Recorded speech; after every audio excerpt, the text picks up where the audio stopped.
não é por acaso que o Bert Hellinger, o criador das constelações familiares, falou a frase: o sucesso tem a cara da mãe. Essa relação é tão profunda, tão complexa, envolve tantas emoções, tanta coisa, envolve o feminino, a relação do feminino em cada um de nós, que se a gente estiver organizado nessa relação, na relação com a nossa mãe, não tem relação que a gente não vai estar organizado, não tem relação que vai ter barreiras para a gente, não vai ter dificuldades para a gente. Então existem muitos conflitos, muitas situações difíceis nessa relação, e eu vou falar sobre 2 grandes grupos onde normalmente a gente se encaixa. O primeiro grupo são os filhos que querem salvar a mãe. Então, quando a gente é criança, as crianças elas conseguem sentir quando a mãe tem algum trauma, ou uma grande tristeza, ou uma grande perda, e de maneira, às vezes a mãe nem mostra isso, mas o filho sente, ele consegue sentir, captar isso, porque os filhos estão intimamente muito ligados com a mãe, e de maneira consciente ou inconsciente ele começa a querer salvar a mãe, ou seja, tirar a mãe desse sofrimento. Então a criança tenta distrair a mãe de todas as maneiras, e na constelação a gente vê muito crianças desenvolvendo sintomas, doenças, questões de comportamento, para tentar distrair a mãe do problema dela, da questão dela. E a questão é que a gente cresce, vira adulto e permanece nisso. Então uma parte nossa vai para a vida adulta e uma outra parte permanece lá junto da mãe tentando salvar ela. Mas quando nós vamos para a nossa vida adulta, essa parte que ficou lá atrás começa a fazer falta, que começam a vir os nossos problemas na vida adulta, que se manifestam às vezes no trabalho, às vezes se manifestam na vida pessoal, no casamento. Então é aquele filho que casa ou a filha que casa, vai para sua casa, mas tem que estar sempre grudado com a mãe, está sempre intimamente ligado à mãe, sempre preocupado com a mãe. Então ele não está disponível. Então essas 2 partes precisam se integrar para que ele consiga ter energia na vida adulta. Isso não fica também sem consequências. Em qual sentido?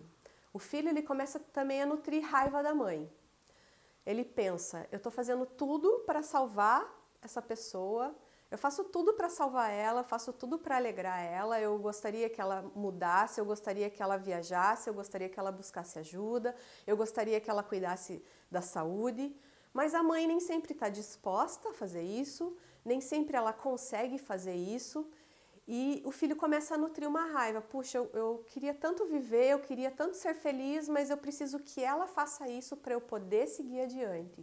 E aí que se instala o conflito, porque nem sempre a mãe vai seguir adiante e o filho fica esperando ela viver para ele também poder viver. Isso acontece também porque não é possível a gente fazer a lição de casa dos outros, nem mesmo da nossa mãe. Quando nós queremos salvar nossa mãe, a gente interfere na ordem, na hierarquia. Então, os filhos recebem e as mães dão. E quando a gente quer dar para a mãe ou salvar a mãe, nós estamos nos colocando maior que elas. Segundo grupo que eu gostaria de comentar aqui, que é a razão dos conflitos entre mãe e filhos, é a mãe que não libera o filho. Então, tem as mães que é o tipo da mãe cobradora. Eu vivi por vocês, eu dei minha vida por vocês. Então é aquela mãe que viveu a vida pelos filhos e não tem uma vida própria. Às vezes ela não verbaliza isso, ela até diz que não, que ela quer que o filho siga adiante, que o filho seja feliz, que o filho cresça, mas no fundo ele pode fazer tudo isso desde que esteja junto dela, na regra dela, na ordem dela, sob as asas dela. Então, quando o filho tenta sair, né, o filho tenta sair dessa esfera, começam muitos conflitos, porque essa mãe não libera os filhos. Tem muitas mães que não liberam os filhos para a vida. Elas olham para elas, para o sacrifício delas, e não liberam esse filho para seguir adiante. E o filho tenta sair dessa esfera, então começam os conflitos. Mas ao mesmo tempo que ele tenta sair, isso gera muita culpa, porque ele sente-se devedor da mãe, ele sente que ele deve retribuir de alguma maneira.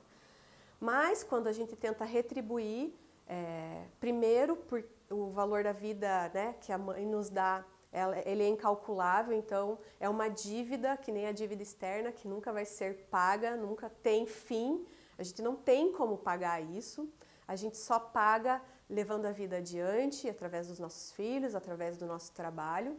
E quando a gente tenta retribuir, inverter a ordem, a gente sai, né, da nossa ordem, fica como se a gente fosse grande, a mãe pequena, e daí também se geram muitos conflitos. Então a solução para você que está em um desses grupos, ou às vezes nos dois, vive as duas situações ao mesmo tempo, é um grande exercício da constelação familiar que você pode praticar já aí, é se colocar pequeno diante da tua mãe. Eu sou pequeno, você é a grande.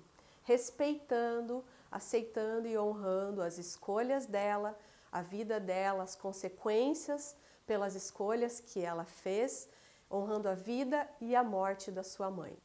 E você? Se identifica com esse tema? Tem muitas questões com a sua mãe?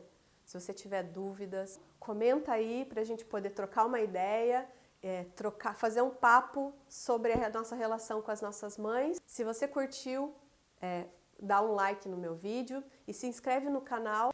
E é isso, pessoal. Até a próxima!